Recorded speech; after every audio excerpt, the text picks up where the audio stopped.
அவருடைய குமாரன் மூலமாக 2000 ஆண்டுகளுக்கு முன்பாக துவக்கிய அவருடைய தெய்வீக பணியை பலவீனன் என்று நீ நம்புகிறாயே, உன்னை கொண்டு செய்து முடிக்க முடியும் என்று அவர் உன்னை குறித்து உறுதியாக நம்புகிறார்.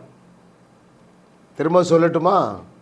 பாருங்கள், அந்த தெய்வீக பணி, அது என்ன பணி?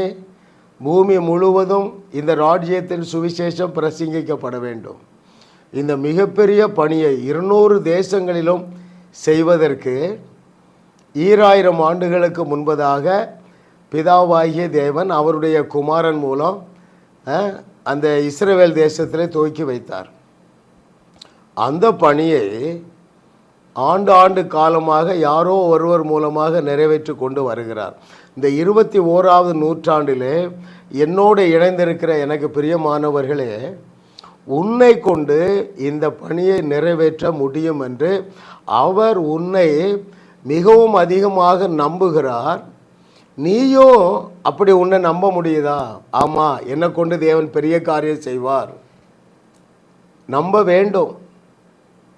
பவுலோடு சேர்ந்துக்க, எலிசோவோடு சேர்ந்து கொள்ளுங்கள், பேதுருவோடு சேர்ந்து கொள்ளுங்கள். பவுல் என்ன சொன்னால், என்னை பலப்படுத்துகிற கிறிஸ்துவனாலே எல்லாவற்றையும் செய்ய எனக்கு பலன் உண்டு. அதாவது தேவன் மாத்திரம்தான் செய்யக்கூடிய மிகப்பெரிய வேலையையும் என்னால் செய்ய முடியும் என்று உன்னால் நம்ப முடிகிறதா? அதான் காரியத்தின் கடைத்தொகை. எப்படி? சமுத்திரம் ஜலத்தினால் நிறைந்திருக்கிறது போல பூமி கர்த்தரை அறிகிற அறிவினால் நிரம்பும் என்று தேவன் சொன்னாரே, அந்த பணியை செய்து முடிக்க தேவன் உன்னை நம்பி இருக்கிறார். அது எப்படி அங்கிள்? அப்படி கேட்காத. பல பதில்கள் இருக்கின்றன. ஒரே ஒரு பதில் சொல்லட்டுமா? ஏன் நீ தேவன் மாத்திரமே செய்யக்கூடிய மிகப்பெரிய வேலையையும் செய்ய முடியும்?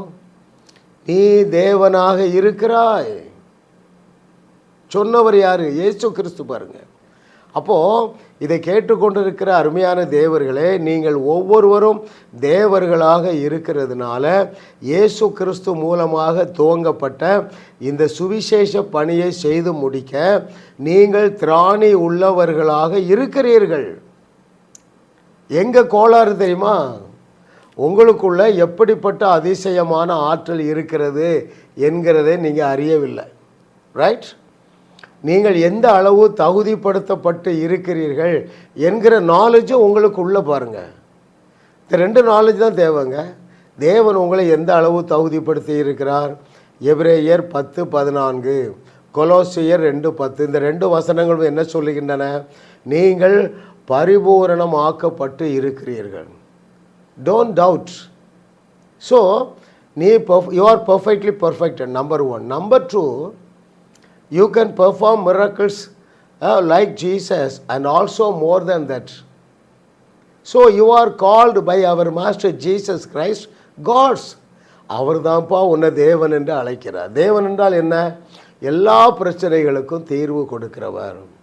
அப்போ இன்னும் உங்கள் வீட்டில் பிரச்சனை இருக்குது, உங்கள் சமுதாயத்தில் பிரச்சனை இருக்குன்றால் நீ எழுந்து பிரகாசிக்க வேண்டிய நேரத்தில் நீ மற்ற ஊழியர்களை நம்பி கொண்டு இருக்கிறாய். மறுபடி பிறந்த ஒவ்வொருவரும் இயேசு கிறிஸ்து செய்தவைகளை செய்து அதைவிட பெரிய அற்புதங்களை செய்து நீங்கள் மறுபடி பிறந்த நாளிலே தகுதியையும் ஆற்றலையும் நீங்கள் பெற்று இருக்கிறீர்கள். அந்த ஜீவ தண்ணீரை நீங்கள் திறந்து விட கற்றுக்கொள்ளுங்கள்.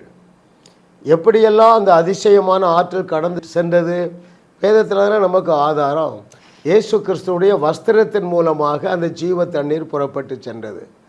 பவுலுடைய மேலங்கி மூலமாக, பேதுருவுடைய நிழல் மூலமாக பேசும் பொழுது.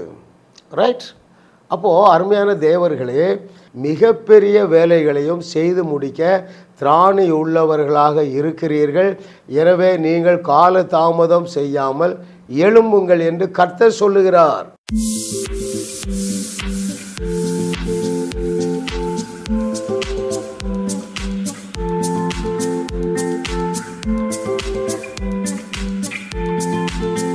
ஜாஸ் மினிஸ்ட்ரீஸ் யூடியூப் சேனலில் தொடர்ந்து செய்திகளை கேளுங்கள், சப்ஸ்கிரைப் செய்யுங்கள், வீடியோக்களை லைக் செய்து பலரோடும் பகிர்ந்து கொள்ளுங்கள். அவர்களும் ஆசீர்வதிக்கப்படட்டும்.